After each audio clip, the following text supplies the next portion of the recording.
хүүгээ бодоогүй өдөр гэж байгаа. Уйлаагүй өдөр гэж байгаа. Хямраагүй өдөр гэж байгаа. Ханирлаа.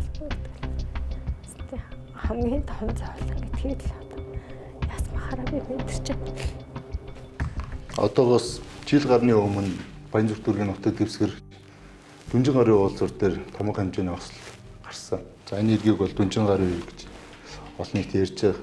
За энэ бол зөвхөн орон сууц шатсан юм хэрэг биш. Энийний цаана 7 ахны алтай ам өргөцсөн.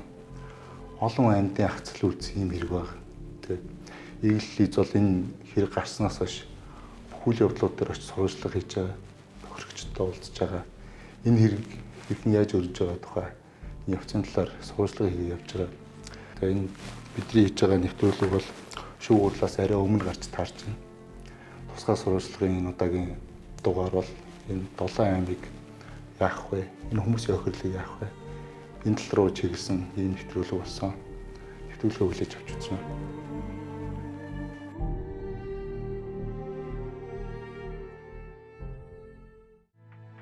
2024 оны 1-р сарын 23-наас 24-нд шилжигшвэн.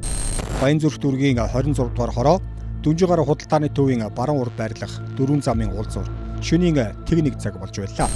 Дашванжил компани эзэмшил өмчлөлд бүртгэлтэй тээврийн ихсэл замын хөдөлгөөнд оролцож явахдаа Батлан хамгаалах яамны нэрээр бүртгэлтэй тээврийн ихсэлтэд мөргөлдөж зам тээврийн осол гарган улмаар их хэмжээний газ алдсан. Нордбенз загварын 2167 УЕВ улсын дугаартай чирэгчээ тээврийн ихслийг 1963 он төрсөн өдгөө 62 настай Цоохор овогт Чулуунбаатарын Ринчинд орж барьж явсан юм а. Түүний 3689 ТЧ улсын дугаартай чиргүүлийн хий хадгалах даралтад савнд 60 тонн биш харин 15.7 тонн шингэрүүлсэн хий шахаатай байлаа. Ринчинд орж жолоочоор 1984-өөс 1990 онд автотээврийн удирдах газар 2004-өөс 2008 онд МТТ тээвэр зуучин газар, 2008-аас 2019 онд Солото тээвэр зуучин газар, 2019 оноос одоо хүртэл Дашванжил компанид ажиллаж БЦДЕ ангиллын жолооны эрхтэй, аюултай ачаа, авар эрхтэй, ууртай хүнд ачаа тээврийн мэрэгсэн жолоочин үнэмлэхтэй, харин Батлан хамгаалах яамны нэр дээрх Nissan Patrol Y62 загварын 1469 энэ им улсын дугаартай тээврийн эслийг тухайн үед яамны барилга захиалагчийн албаны захирлаар ажиллаж байсан Зээрүүд овогт Эрдэнэгийн Мөнх наран барьж явсан. Төрийн машины хувьдаа унсан зөрчлөөр нь Батлан хамгаалах яам Мөнх наранд сахилгын хариуцлага тооцсон. Гэхдээ хэрэг бүртгэлтэй мөрдөн байцаалтын шатанд патрулын жолооч Мөнх наранд буруутай үйлдэл тогтоогдоогүй. Олон нийтэд цацагдсан ганц бичлэгээр үйл явдлыг бүрэн тогтоогдоогүйг прокурорын байгууллага баталсан юм а. За яг осолтой холбоотой буюу техникийн шинжээчин 5 шинжээчин бүрэлдэхүүнтэй дүгнэлт гарсан. За эдгээр энэ хавцас хэрэг цугларсан шинжээчийн дүгнэлтүүд за бусад нутаг баримтуудад тулгуурлаад яг энэ осол гарахад патрул маркийн автомашины жолоочийн буруутай үйл ажиллагаа байхгүй байна.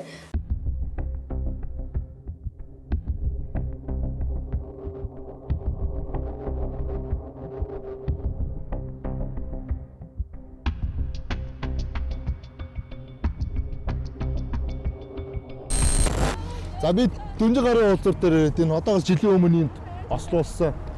Осол болоод тээврийн хэрэгслээс газ алдагдсанаас хойш дэлбэр хүртэл нийтдээ 5 минутын хугацаа байсан. За энэ 5 минутын хугацаанд энэ тээврийн хэрэгслийг жолооч ирсэн Эрдэнэчинд орж байгаа. Хаашаашаа 100 м-ийн зайд ослог хөрөлчин тавиад энэ замууд руу энэ замаар автомашин орж ирэхээс сэргийлэх үүрэгтэйсэн. Өөрөөр хэлбэл энэ хүмүүсийг аюулаас сэргийлэх ёстой байсан. За энэ үүргээ компани нэрвээ хаабын сургалт явуулдаг бол энэ үнэ өглөө болгон тэр сэрэмжлүүлэг тэр мэдээлэл сургалтаа хийдэг бол энэ хүн мэдчих хэрэгтэй байсан. За машинда ганцаараа явжсэн кабинда. Тэгтлийн 5 минутын хугацаанд энэ хүн юу хийсэн бэ гэхээр ажлынхаа баазын дарга мэгмэр сүрэмж уцаар ирсэн. За улмаар зам хөндлөн гараад Их Монгол төв рүү орж хоригдсон. За энэ бичлэг бол камерт үлдсэн. Та хаашаа явж ирсэн? Хаанаас газа түгээж явж ирсэн юм тий? Юу зам уу? Замын өвд рүү аль хаанаас явж байгаа? Дашванжил юм.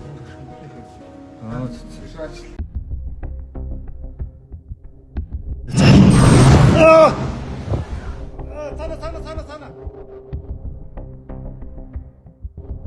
Дэлбэрэлтийн улмаас гудамжинд хамтдаа алхаж явсан садан төрлийн холбоотой 52 настай Төмөр Баатарын Эрдэнэ Батар 54 настай арцтын Батбаатар нар амиа алдсан.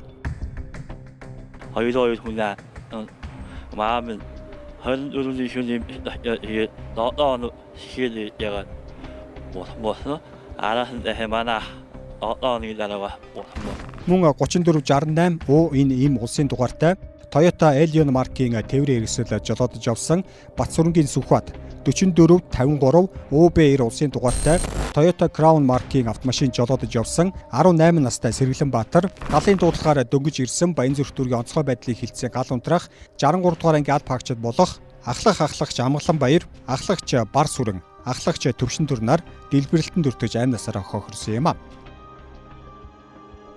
Бид амь хохирсон 7 хүний ар гэрийнхний утсыг олж холбогдсон. Хоёрын нь ар гэрийнхэн бидэнтэй уулзаж ярилцлага өгөхийг зөвшөөрсөн. Хүүгээ алдсан ээж, ханиа алдсан эхнэрийн нулимс хатаагүй байна.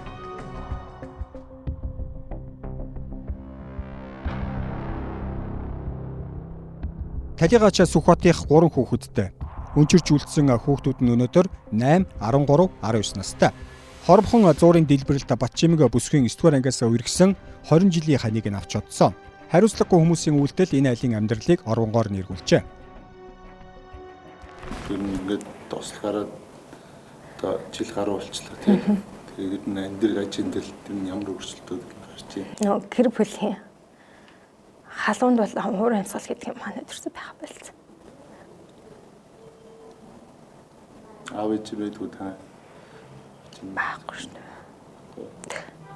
Тухайн хэрэг гардаг шөнө бол танаа тээврийн хэрэгсэлд явж ирсэн баха тийм. Манай хүн болохоор нөгөө цемент баазтай манай. Тэгээ нэг машин маань жолоочгүй болчиход үүрээ явчихсан байхгүй.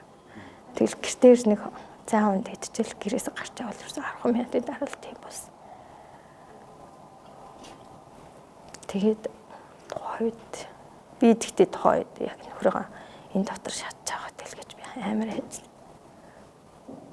Маань нөхөр 16 хоног амьдэрсэн.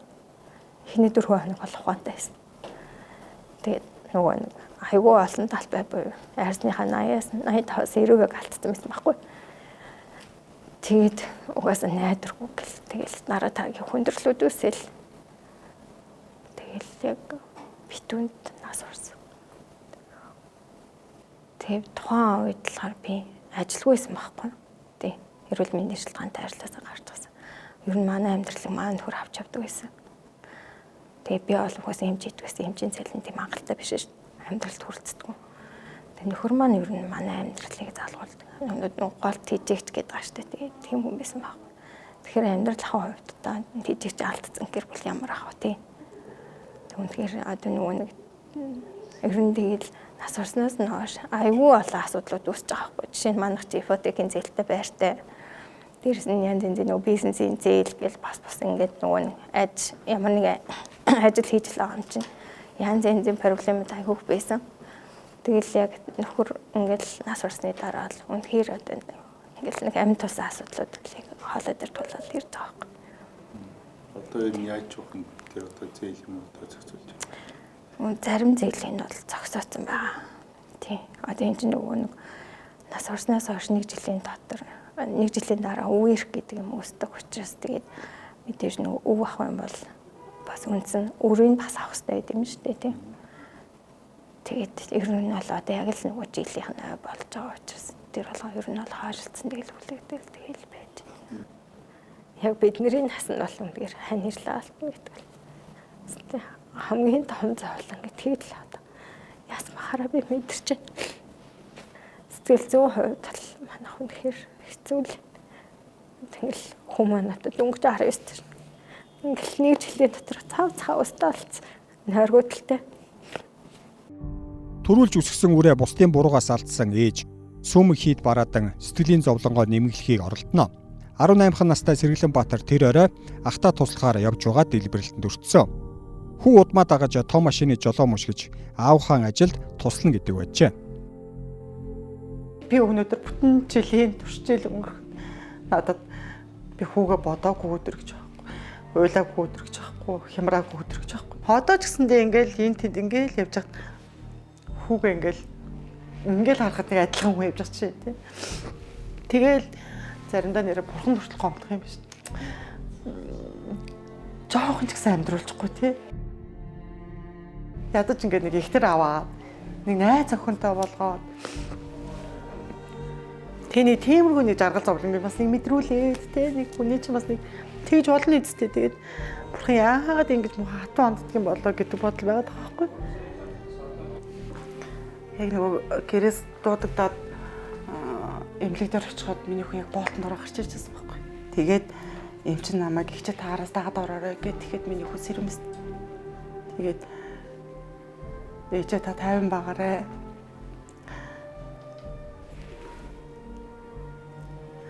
Эмчээ намайг унтуулаад өгөө. Тэгэл эмчт тэгээ ямар нэг хурд арга хэмжээг аавна юу. Чи амар өвдөж байгаа шүү дээ. Би энэ тэр чигээр битүү болдод. Тэгээ тэр хэлсэн хоёр үг л хамгийн сүүлийн үг.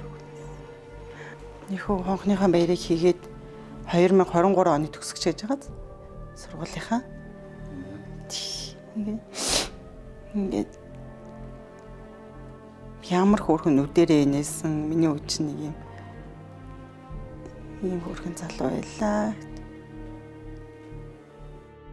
Миний хүүг өнөөдөр энд байсан ламанд ижил 60 насыг хүрэх байсан байна.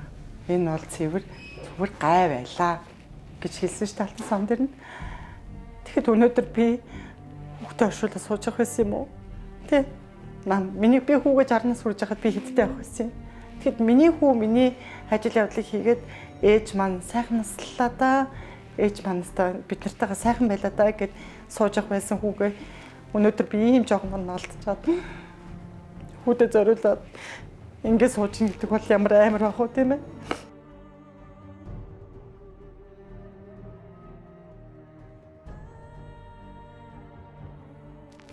Нийслэлийн прокурорын газрынхан Дашванжил компани захирал Намсран Баатар Жавыг ялагдагчаар татсан. 2024 оны 7 сарын 8-нд 8 сарын өмнө гэсэн. Яагаад энэ үнийг ялагдагчаар татваа гэж. Тухайн Дашванжил компани хөдөлмөрийн аюулгүй ажиллагаатай холбогдолтой энэ бас гарсан байна гэсэн ийм дүгнэлтэнд хүрч эдгээр улсуудыг эргөө үүсгэж ялгачаа татах юм шиг зэрэг прокуроос гаргаад ингээ хэргийн шүүгшилжсэн байгаа. За энэ Дашванжил ХХК-д бол одоо өмнө нь л одоо хөдөлмөр нийгмийн хамгааллын хяналтын чиглэлээр одоо сүүлийн 5 жил бол хэн шалгалт ороогүй байсан гэсэн ийм мэдээллийг өгсөн байгаа. За Дашванжил ХХК-гийн хувьд бол энэ байгууллага дээр бас хөдөлмөрийн аюулгүй байдлыг эрүүлэхийн тухай хууль дүрм журам зөрчсөн бас баггүй зөрчлүүд гарсан. За тухайлбал энэ одоо 518 ажилтнтай энэ томоохон компани нь одоо хөдөлмөрийн аюулгүй байдлыг эрүүл ахуйн асуудал хариуцсан бүтэц тогтолцоо энэ ажилтангүй байна гэсэн ийм зөрчил илэрсэн. За хөдөлмөрийн аюулгүй байдлыг эрүүл ахуйн тухай хуулиар бол эрсдэл өндөртэй салбарт бол хүний тооноос хамаарахгүй заавал одоо хөдөлмөрийн аюулгүй байдлыг эрүүл ахуйн асуудал хариуцсан ажилтан байх ёстой гэсэн ийм зохицуулалт байдаг. За энэхүү бас зөвлөл заалтыг бол зөрчил илэрсэн.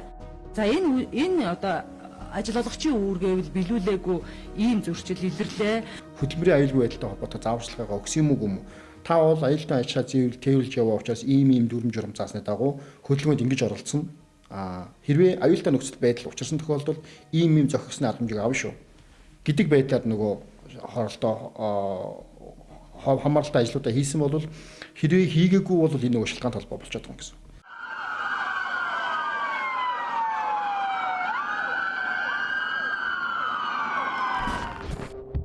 Ингээд Дашванжил компани захирал болоод жолооч нарт эрүүгийн хуулийн 10-ын 6 дугаар зүйлийн 2 дахь хэсэг буюу хүний амь насыг болгоомжгүйгээр хохирох, 11-ийн 3 дугаар зүйлийн 2 дахь хэсэг буюу хүний эрүүл мэндэд болгоомжгүйгээр хүнд гэмтэл учруулах, 11-ийн 5 дугаар зүйлийн 1 дахь хэсэг буюу хүний эрүүл мэндэд хүндэвтэр гэмтэл болгоомжгүйгээр учруулах гэсэн 3 зүйл ангиар яллах дүгнэлт үлдэж хэргийг шүүхэд шилжүүлсэн. Мөн Дашванжил компаниг иргэний хариуцагчаар тогтоосон юм а.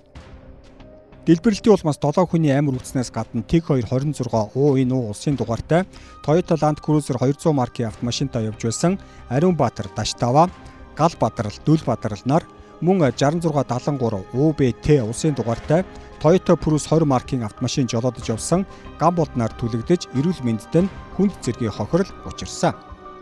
7271 УБО улсын дугаартай Toyota Prius 30 маркийн тээврийн хэсэлдээ зорчиж байсан Эрдэнэбаяр түлэгдэж эрүүл мэндэд нь хүндэвтэр зэргийн хохирол учирсан. Мөн 3 иргэн түлэгдэлтэй хөнгөн зэргийн гэмтэл 35 иргэн угааранхийн улмаас хөнгөн зэргийн хордлогын шинжтэй эмнэлэгт хүргэгдсэн байдаг. Үүнээс гадна 4 барилга байгууламжийн хийц бүтээц 34 тээврийн хэсэл давхарсан тоогоор 265 иргэн 37 байгууллагын эд хөрөнгөд 5.4 тэрбум орчим төгрөгийн хохирол учирсан байдлаар тогтоогдсон. Мөрдөн шалгах ажиллагааны явцад хяналт шалгалтын газрын улсын ахлах байцаагчийн 2024 оны 10 дугаар сарын 10-ны өдрийн орон сууцны 207 дугаар байрны ажиглалтын төлөв байдлын тухай дүгнэлтээр уг байрыг дахин ашиглах боломжгүй талаар дүгнэлт гарсан. Хэрэг гарснаас хойш 207 дугаар байрны оршин суугчид байр түрээслэн амьдарч байгаа. Түрээсийн зардлыг нийслэлийн нөөц хөрөнгөөс төлж байгаа. Ор хоронгүй болсон тэд шатсан барилгыг даруй буулгаж одоогийн байршилд нь орон сууц барьж өгөхийг хүсэж байгаа юм а. За албаныхан бол энэ иргэний шалгах явцдаа нийтдээ 8 төрлийн 98 шинжээчийн дүгнэлт гаргуулсан юм билээ. Хохирол хор уршигын нийлбэр дүн нь бол 18.8 тэрбум төгрөг болж байгаа.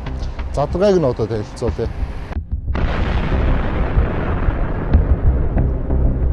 Хохирогч иргэний нэхэмжлэгч нарт учирсан хохирлыг 17 тэрбум 301 сая 87,355 төгрөг гэж 2024 оны 12 дугаар сарын байдлаар тогтоожээ.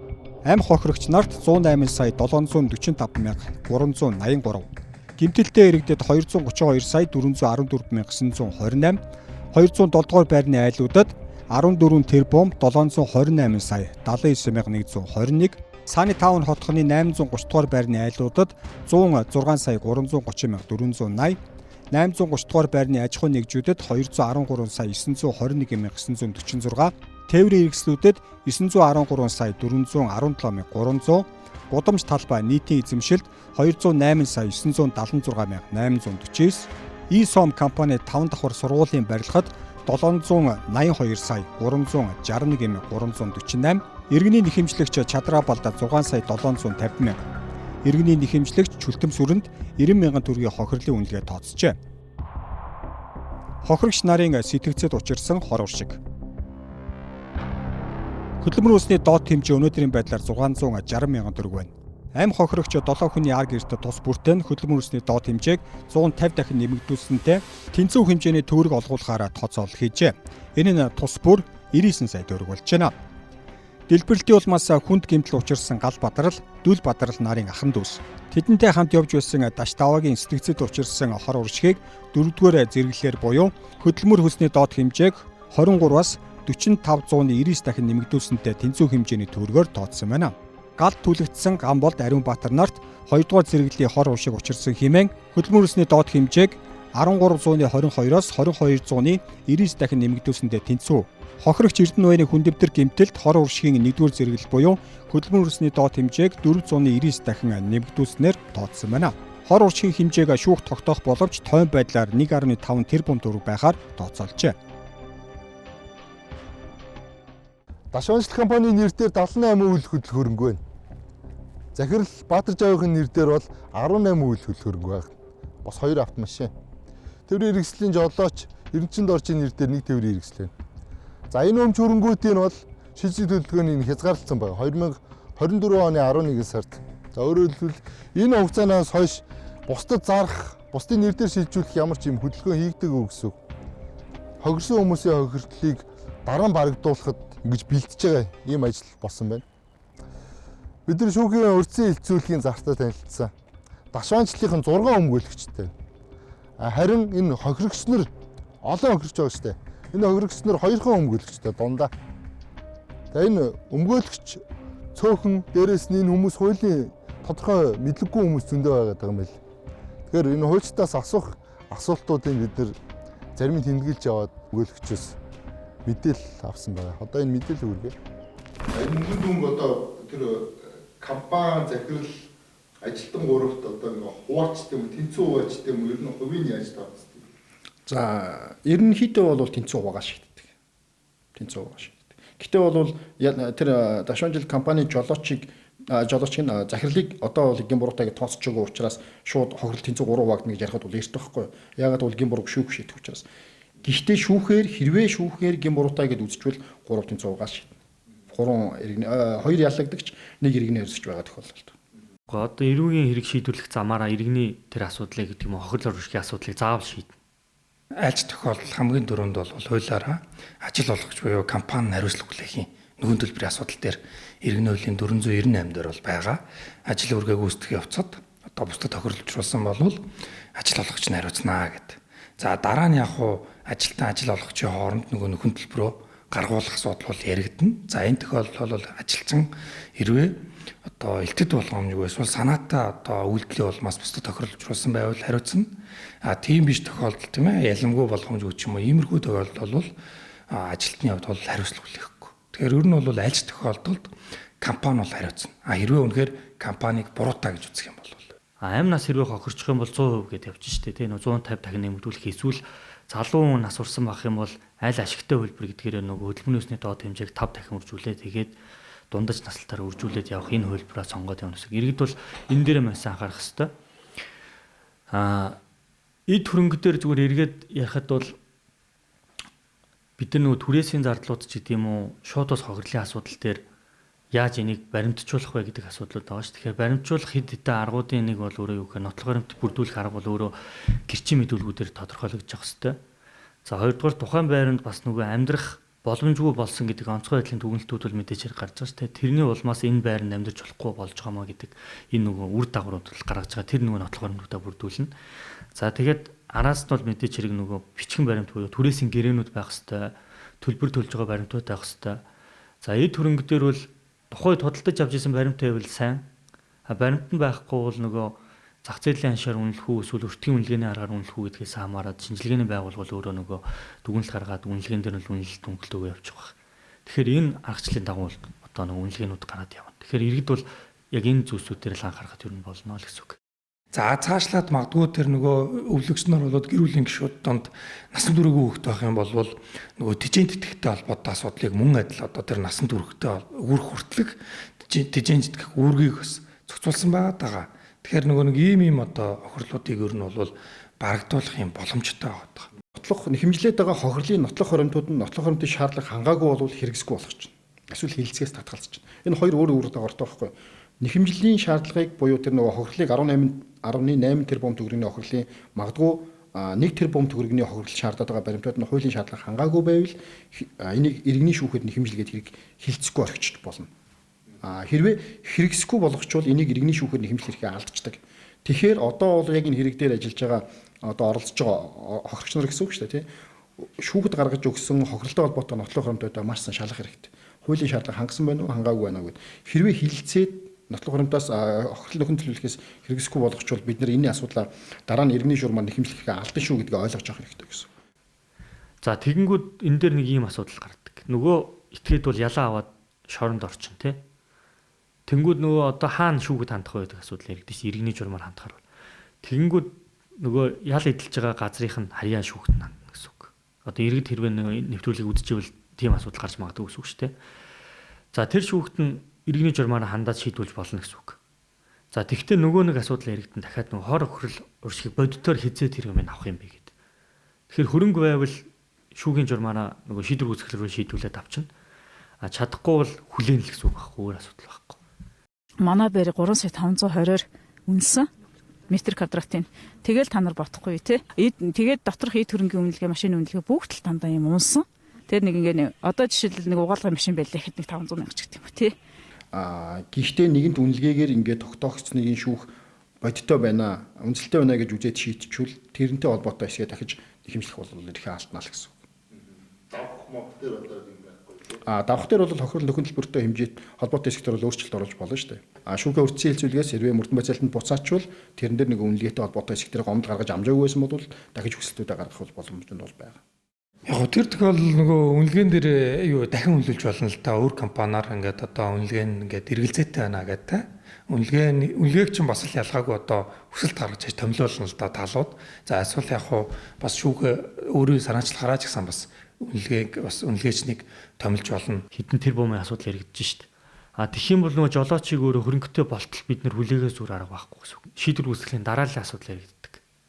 Хэрвээ одоо энэ гэмт хэрэгээс өмнө гэмтэрийг ялагдагчаар татагдсан, шүүгдэгчээр татагдж байгаа энэ компани өөр төлбөрийн өөр компаниуд асуудалтай байвал тэр асуудлуудыг шийдсэний дараагаар энэ асуудлыг шийдэх гэдэг ийм манай хуулийн нэг ийм дарааллын асуудалтай байхгүй.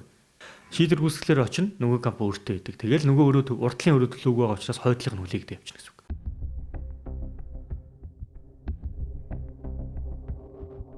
Дүнжин гарын дэлбэрэлтийн энэ хэрэг шүүгээр шийдвэрлэгдэж бүрэн дуустал овоо хэдэн жил орно.